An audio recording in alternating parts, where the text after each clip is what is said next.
Selamat datang dalam materi teori belajar dalam pembelajaran matematika. Perkenalkan kami dari kelompok 4, kelas 2D PGSD, dengan anggota Hesti Amalia, Maulida Nurrahma, Nadia Rahmawati, Siti Anissa, Rizka Fazria, dan Rayasita Safariani. Teori belajar adalah suatu teori yang di dalamnya terdapat tata cara pengaplikasian kegiatan belajar mengajar antara guru dengan siswa, perancangan metode pembelajaran yang akan dilaksanakan di kelas maupun di luar kelas. Ada 9 teori belajar dalam pembelajaran matematika. Yang pertama adalah teori Brunner oleh Jerome S. Brunner. Yang kedua adalah teori Dines oleh Zoltan P. Dines. Yang ketiga adalah teori Van Hill oleh Pierre-Marie Van Hill. Yang keempat teori Brownell dan Van Eegen oleh William Brownell dan Van Eegen. Yang kelima teori Gagne oleh Robert M. Gagne. Yang keenam teori Piaget oleh Jean Piaget. Yang ketujuh teori Ausubel oleh David Ausubel. Yang kedelapan teori Vygotsky oleh Lev Vygotsky. Dan yang terakhir adalah teori Thorndike oleh Edward L. Thorndike.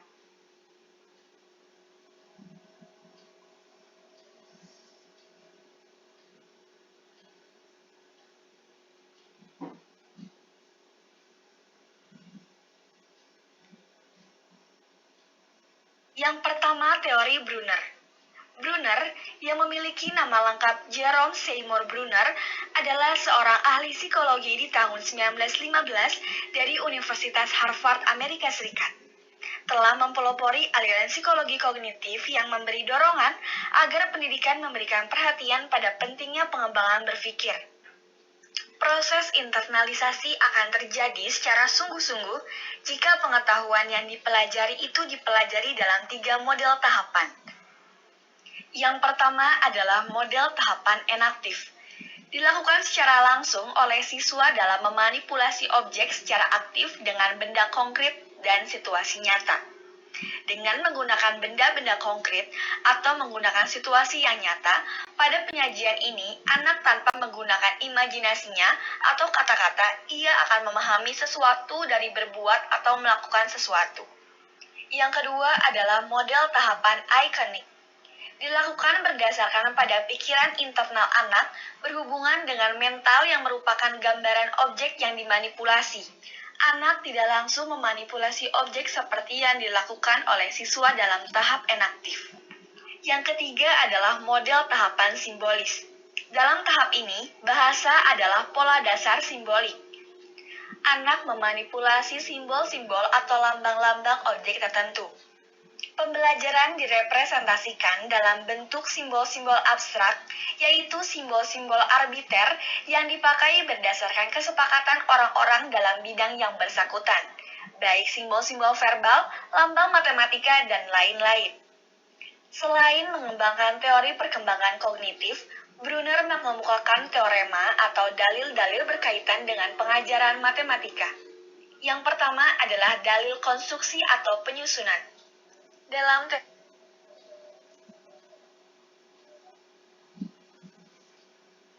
matematika. Yang pertama adalah dalil konstruksi atau penyusunan.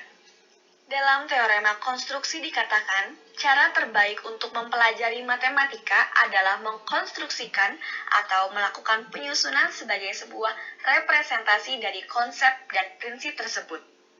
Dalam proses perumusan atau penyusunan ide-ide, apabila disertai dengan bantuan benda-benda konkret, mereka lebih mudah mengingat ide-ide tersebut. Yang kedua adalah dalil notasi. Dalam teorema ini dikatakan, representasi dari sesuatu materi matematika akan lebih mudah dipahami apabila di dalam representasi itu digunakan notasi yang sesuai dengan tingkat perkembangan kognitif siswa. Notasi yang diberikan tahap demi tahap ini sifatnya berurutan, dari yang paling sederhana sampai yang paling sulit. Yang ketiga adalah dalil kekontrasan dan variasi. Di dalam teorema kekontrasan dan variasi, dikemukakan bahwa sesuatu konsep matematika akan lebih mudah dipahami apabila konsep itu dikontraskan dengan konsep-konsep yang lain. Sehingga, perbedaan antara konsep itu dengan konsep yang lain menjadi jelas. Pemahaman siswa akan lebih baik apabila dijelaskan dengan berbagai contoh. Yang keempat adalah dalil konektivitas atau pengaitan. Di dalam teorema konektivitas disebutkan bahwa setiap konsep, prinsip, dan keterampilan dalam matematika berhubungan dengan konsep-konsep, prinsip-prinsip, dan keterampilan-keterampilan yang lain. Adanya hubungan tersebut menyebabkan struktur dari setiap cabang matematika menjadi jelas.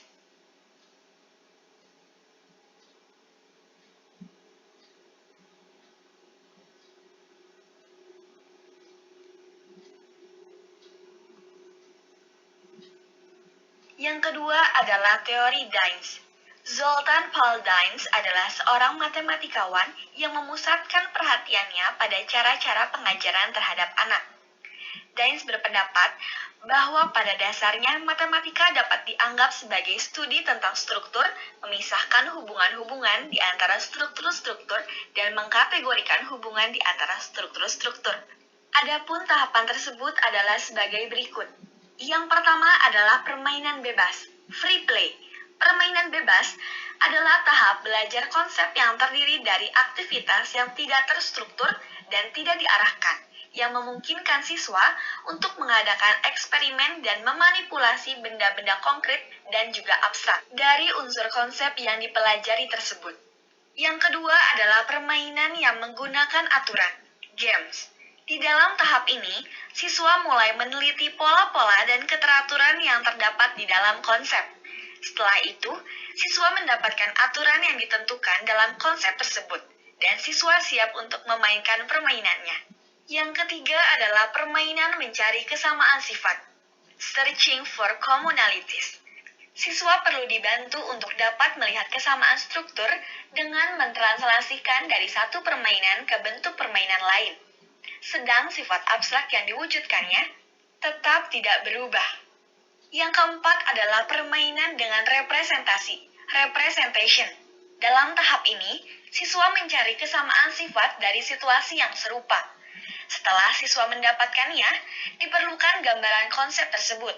Gambaran konsep itu menjadi lebih abstrak daripada situasi yang disajikan. Dan cara ini mengarahkan siswa kepada pengertian struktur matematika yang abstrak yang terdapat di dalam konsep. Yang kelima adalah permainan dengan simbolisasi, symbolization.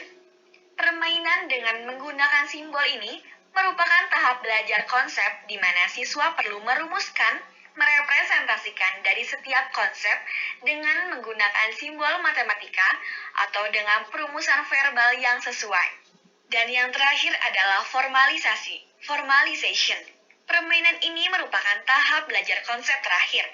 Setelah siswa mempelajari suatu konsep dan struktur matematika yang saling berhubungan, siswa harus mengurut sifat-sifat itu untuk dapat merumuskan sifat-sifat yang baru.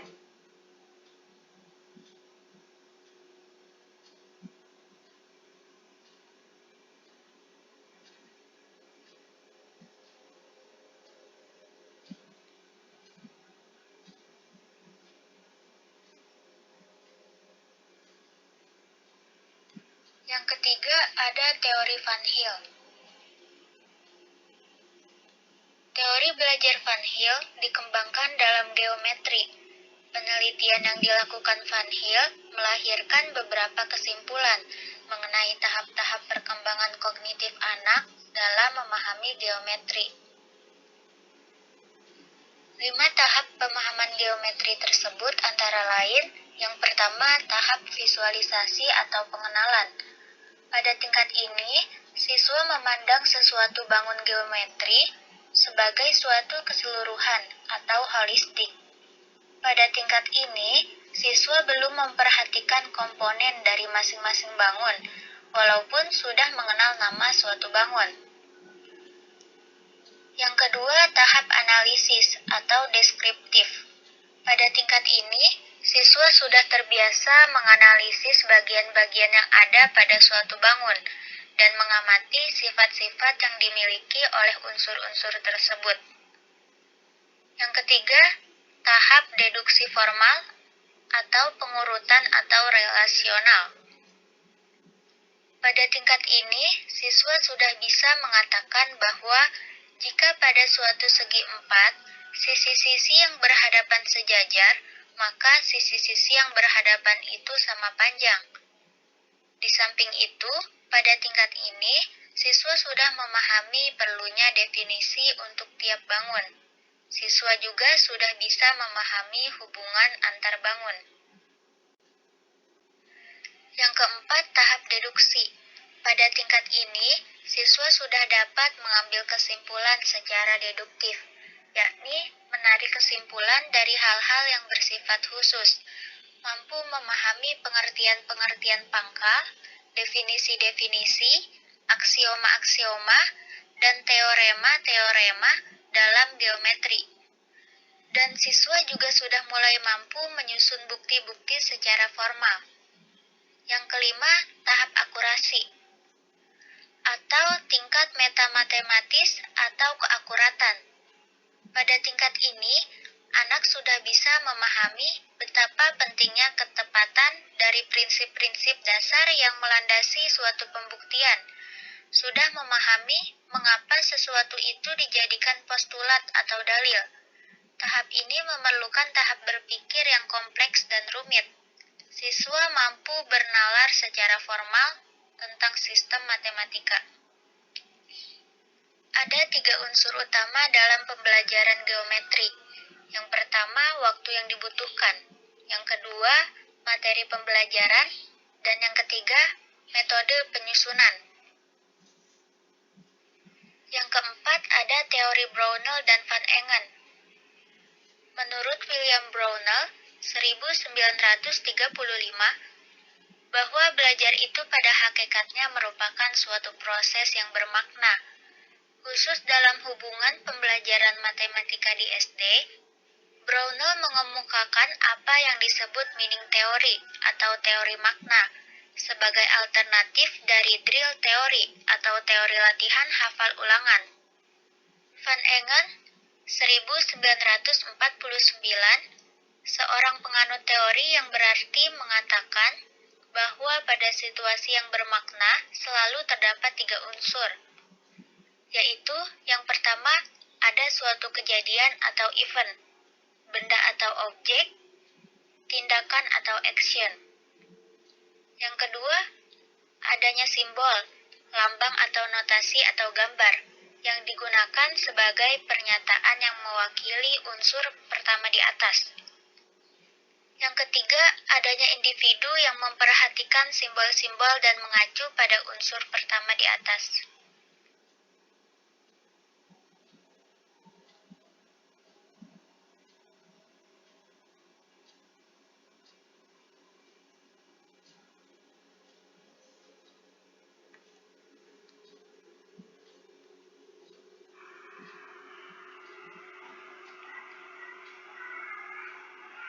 Baik, selanjutnya ada teori Gagne. Menurut teori belajar Gagne, belajar memberi kontribusi terhadap adaptasi yang diperlukan untuk mengembangkan proses yang logis, sehingga perkembangan tingkah laku atau behavior adalah hasil dari efek secara kumulatif.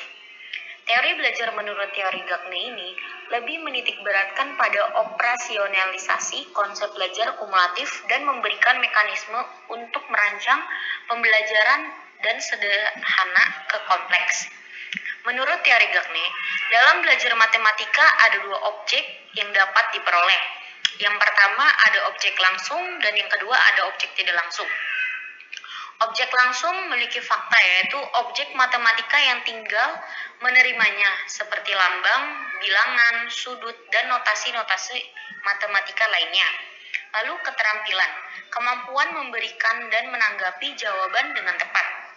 Dan ada pula konsep, yaitu dapat mengelompokkan objek ke dalam contoh dan bukan contohnya. Dan aturan objek yang paling abstrak yang berupa sifat dan teorema. Lalu objek tidak langsung, kemampuan menyelidiki dan memecahkan masalah, belajar mandiri, bersikap positif terhadap matematika.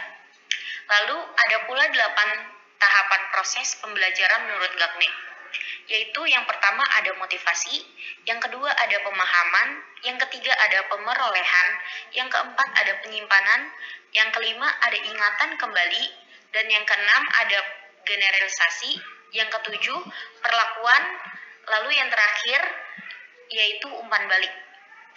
Ada pula taksonomi dalam teori belajar Gagne. Dalam teori belajar Gagne mengemukakan bahwa keterampilan-keterampilan yang dapat diamati sebagai hasil-hasil belajar disebut kemampuan-kemampuan atau disebut juga kapabilitas. Nah, kapabilitas ini merupakan kemampuan yang dimiliki manusia karena ia belajar. Olehnya itu, kapabilitas dapat diibaratkan sebagai tingkah laku akhir dan ditempatkan pada puncak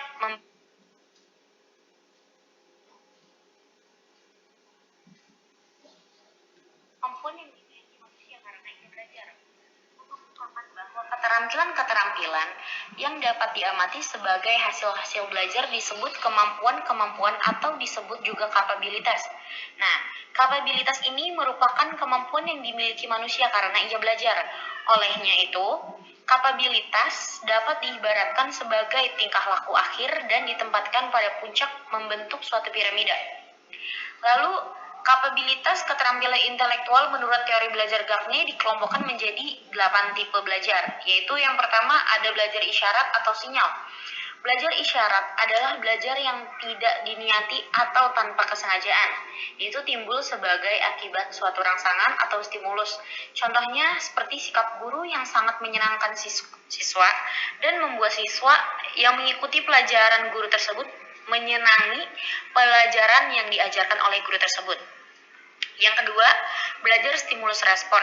Belajar stimulus respon ini adalah belajar untuk merespon suatu isyarat, yang mana belajar yang dilakukan diniati atau sengaja dan dilakukan secara fisik. Dalam belajar stimulus respon menghendaki suatu stimulus yang datangnya dari luar sehingga menimbulkan terangsangnya otot-otot, kemudian diiringi respon yang dikehendaki sehingga terjadilah suatu hubungan langsung yang terpadu antara stimulus dan respon. Lalu yang ketiga, belajar rangkaian gerak atau chaining motorik. Nah, belajar rangkaian gerak merupakan perbuatan jasmania terturut dari 2 kegiatan atau lebih stimulus respon. Lalu yang keempat ada belajar asosiasi atau rangkaian verbal, dapat juga kita sebut yaitu sebagai chaining verbal. Pada rangkaian pembelajaran verbal ini merupakan perbuatan lisan. Belajar rangkaian verbal adalah perbuatan lisan terurut dari 2 kegiatan atau lebih stimulus respon. Lalu yang kelima ada belajar memperbedakan atau diskriminasi jamak atau kita bisa menyebutnya sebagai multiple discrimination. Belajar memperbedakan adalah belajar membedakan hubungan stimulus respon sehingga bisa memahami bermacam-macam objek fisik dan konsep dalam merespon lingkungannya. Lalu yang keenam ada belajar pembentukan konsep atau konsep learning. Belajar pembentukan konsep ini adalah belajar mengenai sifat bersama dari benda-benda konkret atau peristiwa untuk mengelompokkan menjadi satu. Lalu yang ketujuh ada belajar pembentukan aturan atau kaidah, dapat kita sebut juga sebagai rule learning. Aturan terbentuk berdasarkan konsep-konsep yang sudah dipelajari. Dalam belajar, pembentukan aturan memungkinkan anak untuk dapat menghubungkan 2 konsep atau lebih. Lalu yang terakhir ada belajar memecahkan masalah atau problem solving. Nah, belajar memecahkan masalah ini adalah tipe belajar yang lebih tinggi derajatnya dan lebih kompleks daripada tipe belajar aturan.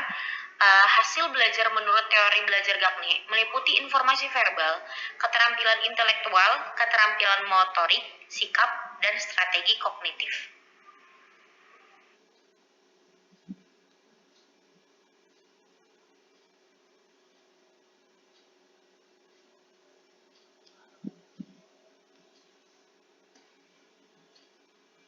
Yang keenam itu ada teori Piaget. Teori ini tuh dikemukakan oleh Jean Piaget.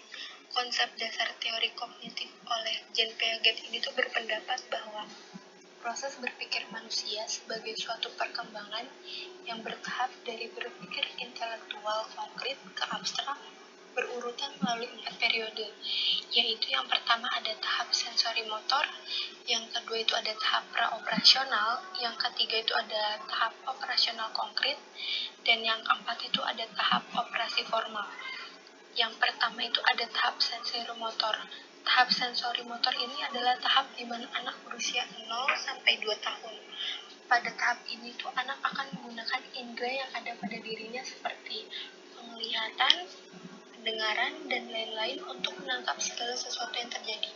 Dengan kata lain, anak pada tahap ini tuh membuat pemahaman berdasarkan yang dialami oleh indera-indera tubuhnya. Yang kedua itu ada tahap praoperasional. Tahap praoperasional adalah tahap di mana anak berusia 2-7 tahun.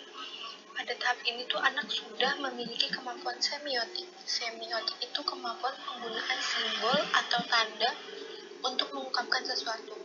Selain itu, pada tahap ini tuh cara berpikir anak bersifat intuitif.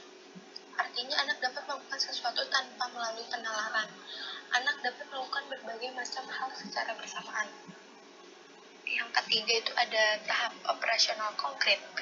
Tahap operasional konkret adalah tahap di mana anak berusia antara 7-11 tahun. Pada tahap ini tuh anak akan muncul sistem operasi apabila melihat sesuatu yang konkret. Sistem operasi yang dimaksud adalah anak dapat memecahkan suatu persoalan berdasarkan sesuatu yang konkret. Di tahap ini anak belum dapat memecahkan sesuatu persoalan yang memiliki variabel terlalu banyak dan bersifat abstrak. Yang keempat itu ada tahap operasi formal. Tahap operasi formal adalah tahap di mana seseorang berusia 11 tahun ke atas. Di tahap ini tuh seseorang sudah dapat berpikir secara abstrak dan sudah dapat membuat hipotesis. Selain itu, seseorang juga dapat memecahkan suatu permasalahan yang bersifat abstrak tanpa perlu bantuan sesuatu yang konkret dan dengan variabel yang kompleks.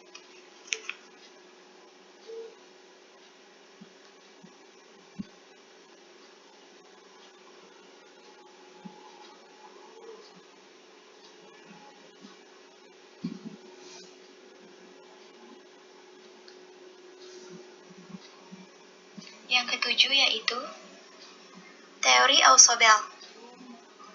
David Ausubel merupakan seorang ahli psikologi yang terkenal dengan teori belajar bermakna.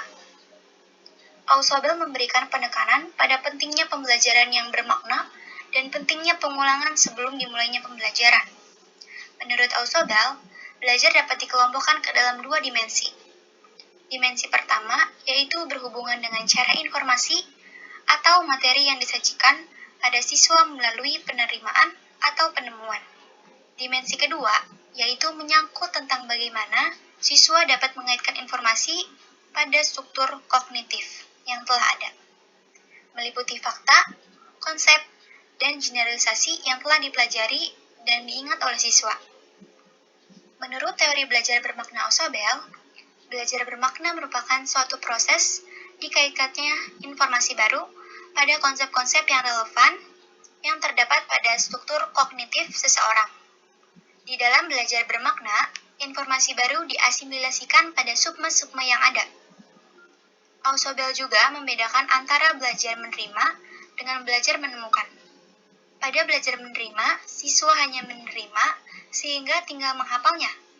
Pada belajar menemukan, konsep sudah ditemukan oleh siswa sehingga siswa tidak menerima materi belajaran begitu saja.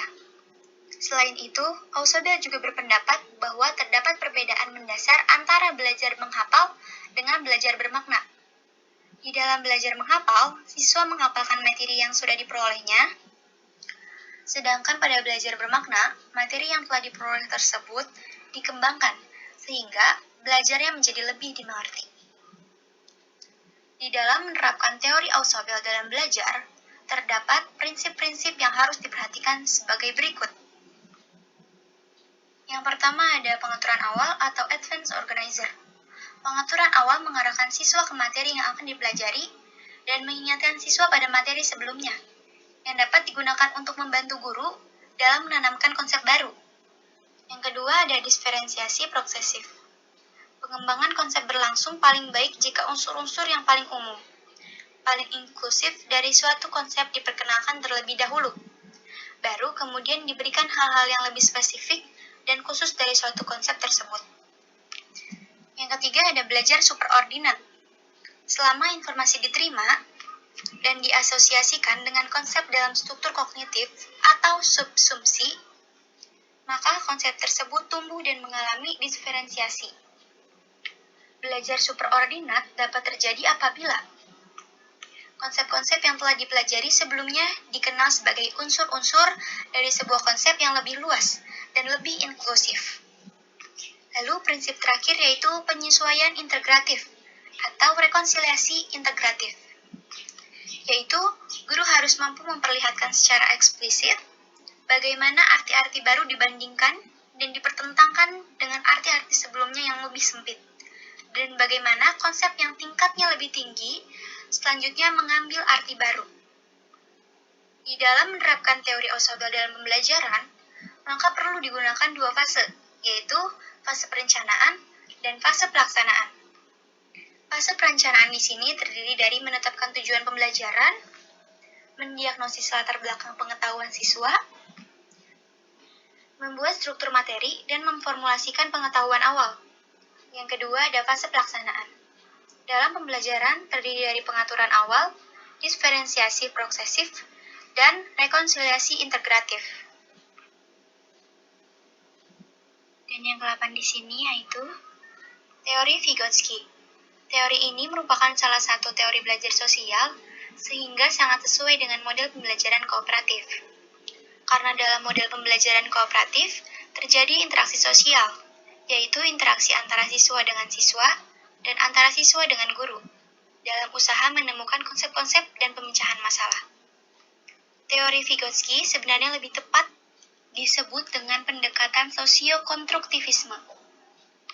Maksudnya, perkembangan kognitif seseorang ditentukan oleh individu itu sendiri secara aktif, dan juga di lingkungan sosialnya.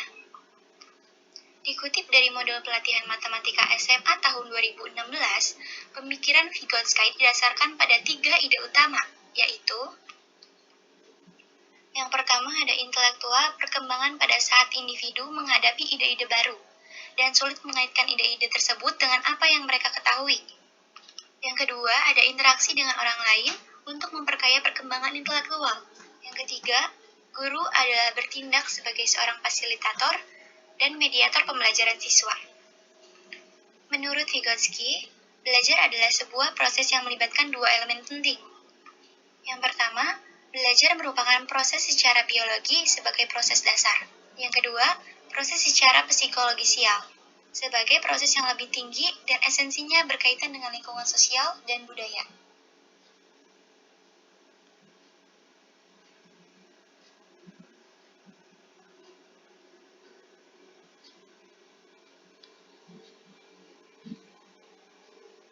Dan yang terakhir, ada teori belajar Thorndike. Dalam teori belajar Thorndike, belajar adalah suatu interaksi antara stimulus dan respon. Stimulus yaitu apa saja yang dapat merangsang terjadinya kegiatan belajar seperti pikiran, perasaan, atau hal-hal lain yang dapat ditangkap melalui alat indera.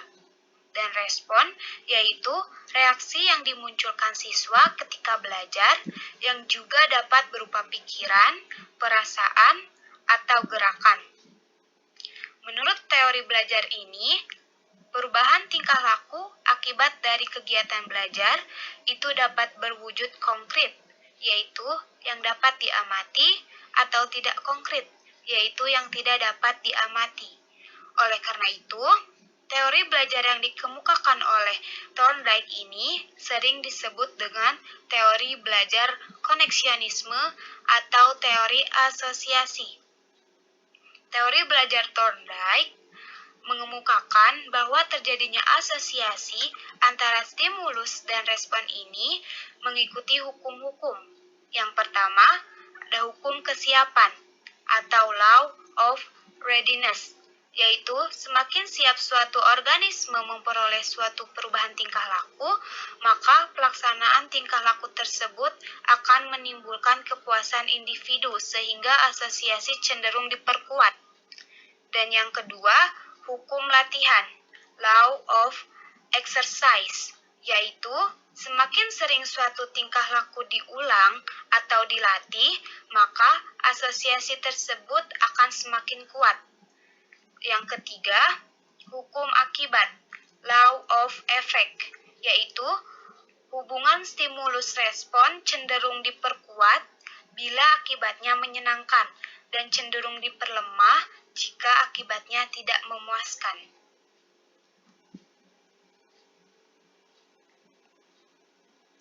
Baik, ini adalah link dari referensi yang kelompok kami gunakan.